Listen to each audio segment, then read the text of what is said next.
Hello everyone, welcome to my YouTube channel online वाला। आज की इस वीडियो में ईडब्ल्यूएस सर्टिफिकेट जनरल कैटेगरी में जो भी कास्ट आते हैं उन सभी के लिए ईडब्ल्यूएस सर्टिफिकेट बनाया जाता है। तो ईडब्ल्यूएस सर्टिफिकेट के लिए ऑनलाइन आवेदन कैसे करना है, क्या क्या डॉक्यूमेंट लगेगा, कैसे फॉर्म भरना है, सारा कुछ इस वीडियो में आपको स्टेप बाय स्टेप बताने वाले हैं। जनरल कैटेगरी में जितने भी कास्ट आते हैं, जैसे राजपूत हो गए या फिर भूमिहार, ब्राह्मण, पठान, जितने भी कास्ट आते हैं उन सभी के लिए ईडब्ल्यूएस सर्टिफिकेट बनाया जाता है। तो आपको सारा कुछ इस वीडियो में आपको ईडब्ल्यूएस सर्टिफिकेट को लेकर बताने वाले हैं। तो आप इस वीडियो में लास्ट तक बने रहिएगा। कंप्लीट प्रोसेस आपको ऑनलाइन आवेदन करने के लिए बताएंगे, साथ में कितना दिन में आपको बनकर आ जाएगा वो भी बताएंगे। तो आप इस वीडियो में लास्ट तक बने रहिएगा। इस वीडियो को देखने के बाद आप आसानी से अपना ईडब्ल्यूएस सर्टिफिकेट बना सकते हैं और आपका बिल्कुल भी डॉक्यूमेंट यानी ईडब्ल्यूएस सर्टिफिकेट रिजेक्ट होने का चांस नहीं रहेगा। तो आप ऑनलाइन आवेदन करने से पहले इस वीडियो को एक बार लास्ट तक जरूर देखिएगा। चलिए वीडियो को स्टार्ट करते हैं। तो सबसे पहले आपको अपने मोबाइल फोन में या फिर डेस्कटॉप पे आरटीपीएस सर्विस की ऑफिशियल पोर्टल को ओपन कर लेना है। यानी ये जो पोर्टल है इसको आपको अपने मोबाइल फोन में या फिर डेस्कटॉप पे ओपन कर लेना है। इसका लिंक हम वीडियो के डिस्क्रिप्शन में दे देंगे, आप वहां से डायरेक्ट इस पोर्टल पे आ सकते हैं। इस पोर्टल पे आने के बाद बिल्कुल इस तरीका से आपका इंटरफेस शो करेगा। आप चाहे तो इस पोर्टल को यहाँ से इंग्लिश में भी कर सकते हैं, आप चाहे तो हिंदी में भी रख सकते हैं। तो आपको इस तरीका से इधर ऑप्शन आएगा लोक सेवाओं का अधिकार की सेवाएं, उसके जस्ट नीचे में देखिएगा तो ऑप्शन मिलेगा सामान्य प्रशासन विभाग का। तो आपको इसी पे क्लिक करना है। जैसे ही इस पे क्लिक करिएगा उसके बाद आपको बहुत सारे ऑप्शन आएगा। तो यहाँ पे सबसे नीचे में देखिएगा आर्थिक रूप से कमजोर वर्ग के लिए आय और संपत्ति प्रमाण पत्र का निर्गमन, यानी यही ईडब्ल्यूएस सर्टिफिकेट ऑनलाइन आवेदन करने के लिए आपको इसी लिंक पे क्लिक करना है। ईडब्ल्यूएस का मतलब होता है इकोनॉमी वीकर सेक्शन।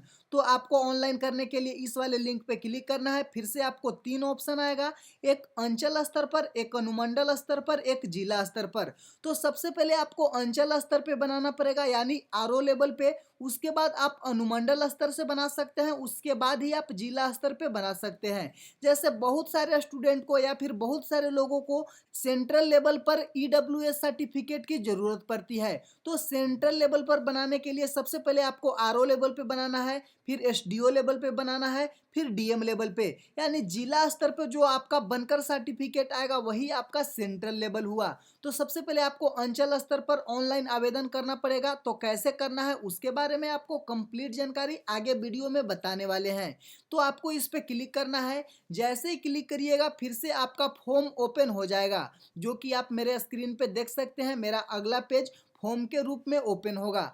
तो आपको लास्ट तक वीडियो में बने रहना है। सब कुछ इस वीडियो को देखने के बाद आपका क्लियर हो जाएगा।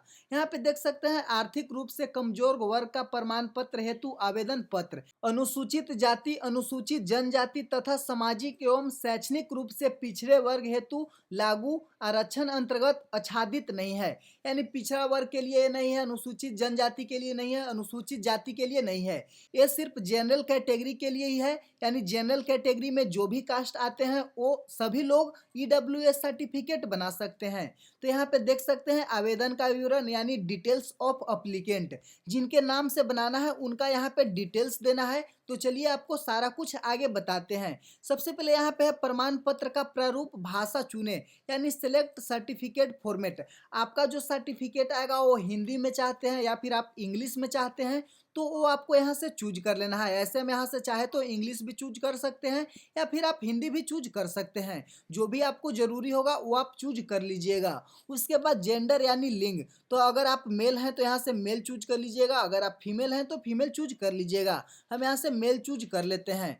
उसके बाद है यहाँ पे अभिवादन, तो आप चाहे तो यहाँ पे श्री अगर अपने नाम के पहले लगाते होंगे तो श्री चूज कर लीजिएगा, नहीं तो आपको कोई अभिवादन नहीं चूज कर लेना है। अगर आप फीमेल के लिए बना रहे हैं तो यहाँ पे ऑप्शन आता है श्रीमती, सुश्री, अगर आप लगाते होंगे तो श्रीमती चूज करिएगा, नहीं तो आपको यहाँ पे भी कोई अभिवादन नहीं चूज कर लेना है। ऐसे हम यहाँ पे मेल चूज कर लेते हैं। उसके बाद यहाँ पे कोई अभिवादन नहीं चूज कर लेते हैं। उसके बाद नेम ऑफ अप्लीकेंट, यहाँ पे आपको अपना नेम देना है, यानी जिसके नाम से बनाना है उनका नाम यहाँ पे इंग्लिश में फिलअप करना है। उसके बाद यहाँ पे आपको हिंदी में फिलअप करना है। सबसे पहले आपको सभी स्टेप को बता देते हैं, उसके बाद फॉर्म फिलअप करके भी दिखाएंगे। आप वीडियो में लास्ट तक बने रहिएगा। उसके बाद यहाँ पे डेट ऑफ बर्थ है, यहाँ पे आपको अपना जन्म तिथि चूज कर लेना है। जो भी आपका जन्म तिथि होगा आपको चूज कर लेना है। इस तरीका से जो भी आपका जन्म तिथि होगा यहाँ से चूज कर लेना है। उसके बाद यहाँ पे आधार नंबर है, यहाँ पे आपको आधार नंबर नहीं फिलअप करना है। अगर आप यहाँ पे अपना आधार नंबर फिलअप करते हैं तो फिर आपका आधार कार्ड के साथ जो भी मोबाइल नंबर रजिस्टर्ड होगा उस मोबाइल नंबर पर ओटीपी जाएगा और उस ओटीपी को आपको फिलअप करना होगा आगे। तो अगर आप बिना ओटीपी के बनाना चाहते हैं तो आपको आधार नंबर नहीं देना है, लेकिन आपको आगे अपना आधार कार्ड को अपलोड करना होगा पीडीएफ में, वो आपको हम आगे बताने वाले हैं। अगर आप ओटीपी के द्वारा बनाना चाहते हैं तो यहाँ पे आधार नंबर दीजिएगा। अगर आप बिना किसी ओटीपी के बनाना चाहते हैं तो यहाँ पे अपना आधार नंबर नहीं दीजिएगा। चलिए अब आगे यहाँ पे है आवासीय पता, रेसिडेंशियल एड्रेस। तो यहाँ पे आपको अपना एड्रेस चूज करना है। ऐसे इस तरीका से बिहार चूज कर लेना है। उसके बाद जो भी आपका डिस्ट्रिक्ट होगा आपको अपना डिस्ट्रिक्ट चूज कर लेना है। उसके बाद जो भी आपका अनुमंडल होगा अनुमंडल चूज करना है। उसके बाद जो आपका प्रखंड होगा प्रखंड चूज कर लेना है। उसके बाद स्थानीय निकाय का प्रकार यानी टाइप ऑफ लोकल बॉडी, यानी आप ग्राम पंचायत के अंतर्गत आते हैं या फिर नगर निगम के अंतर्गत आते हैं, नगर परिषद के अंतर्गत आते हैं या फिर आप नगर पंचायत के अंतर्गत आते हैं। आप जिसके अंदर में आते हैं वो आपको यहाँ से चूज कर लेना है। ऐसे हम ग्राम पंचायत चूज कर लेते हैं। उसके बाद आपको वार्ड नंबर अपना देना है, यानी आपका वार्ड नंबर 1 है, 2 है, 3 है, जो भी होगा आपको वार्ड नंबर अपना यहाँ पे फिलअप कर देना है। उसके बाद आपको पंचायत अपना चूज कर लेना है, जो भी आपका पंचायत होगा वो आपको चूज कर लेना है। उसके बाद यहाँ पे विलेज यानी टाउन, जो भी आपका विलेज होगा टाउन होगा, यहाँ पे आपको अपना विलेज टाउन का नाम दे देना है। उसके बाद पोस्ट ऑफिस का नाम यहाँ पे फिलअप कर देना है। पुलिस स्टेशन जो भी आपका होगा चूज कर लेना है। उसके बाद पिन कोड आपको अपने एरिया का पिन कोड दे देना है। उसके बाद होल्डिंग नंबर और सर्कल नंबर, अगर आपको होल्डिंग नंबर सर्कल नंबर मालूम होगा तो दीजिएगा, नहीं तो आपको इसे नहीं देना है। उसके बाद क एवं ख में से किसी एक को चुने, यहाँ पे बताया हुआ है, आप इसे रीड कर लीजिएगा। आप चाहे तो क या ख किसी एक को चूज कर सकते हैं, यहाँ पे सब कुछ दिया हुआ है। आप पहले इसको देख लीजिएगा, पढ़ लीजिएगा, उसके बाद ही चूज करिएगा।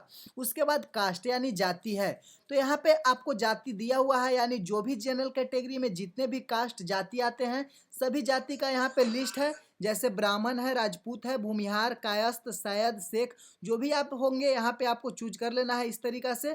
उसके बाद नेम ऑफ फादर, यहाँ पे आपको अपने पिता का नाम देना है, यहाँ पे पिता का नाम हिंदी में देना है। उसके बाद मदर नेम, यहाँ पे नेम ऑफ मदर इंग्लिश में देना है, यहाँ माता का नाम हिंदी में देना है।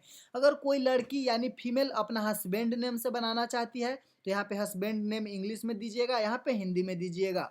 उसके बाद यहाँ पे आपको मोबाइल नंबर और ईमेल देना जरूरी है, क्योंकि अगर आपका किसी कारण से रिजेक्ट होता है तो आपको ईमेल के माध्यम से, एसएमएस के माध्यम से बताया जाता है, या फिर आपका बनकर आता है तो इसके माध्यम से आपको मेल और मैसेज आता है। उसके बाद यहाँ पे आपको अपना एक फ़ोटो चूज करना होगा, जो कि आप 50 केबी से कम का फ़ोटो चूज कर सकते हैं।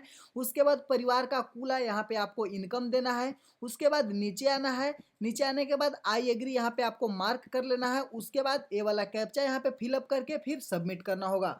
तो उससे पहले हम पूरा फॉर्म को फिलअप कर लेते हैं, उसके बाद फॉर्म फिलअप करके भी दिखाएंगे और पूरा फाइनल सबमिट करके आपको रिसीविंग तक दिखाएंगे। डाउनलोड कैसे करना है उस पर भी मेरा वीडियो बना हुआ है, आप उस वीडियो को देखकर डाउनलोड भी कर सकते हैं। लेकिन चलिए सबसे पहले फॉर्म को फिलअप कर देते हैं, उसके बाद आपको आगे का प्रोसेस बताते हैं। अब आप देख सकते हैं यहाँ पे हम पूरी फॉर्म को सही सही फिलअप कर लिए हैं, यानी पूरी डिटेल्स इंटर कर लिए हैं। आपको भी इसी तरीका से फिलअप कर लेना है, चूज कर लेना है। यहाँ पे देख सकते हैं हम क यानी ए नंबर ऑप्शन यानी जो फर्स्ट ऑप्शन है वो चूज कर लिए हैं।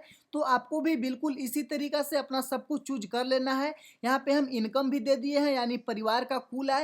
यहाँ पे आपको भी फोटो इसी तरीका से चूज कर लेना है। फिर नीचे आना है, आई एग्री पे मार्क कर लेना है। उसके बाद यहाँ पे हम कैप्चा इंटर कर लेते हैं, उसके बाद आपको आगे सबमिट करके फिर दिखाते हैं। तो सही सही कैप्चा इंटर कर लेना है, फिर यहाँ पे सबमिट पे क्लिक करना है। जैसे ही सबमिट करिएगा एक पॉपअप आएगा, तो यहाँ पे सब कुछ चेक करने के लिए बोला जा रहा है, मेरा सब कुछ सही है, हम यहाँ पे ओके कर देते हैं। जैसे ही ओके करिएगा उसके बाद फिर से आपको एक अगला पेज ओपन होगा।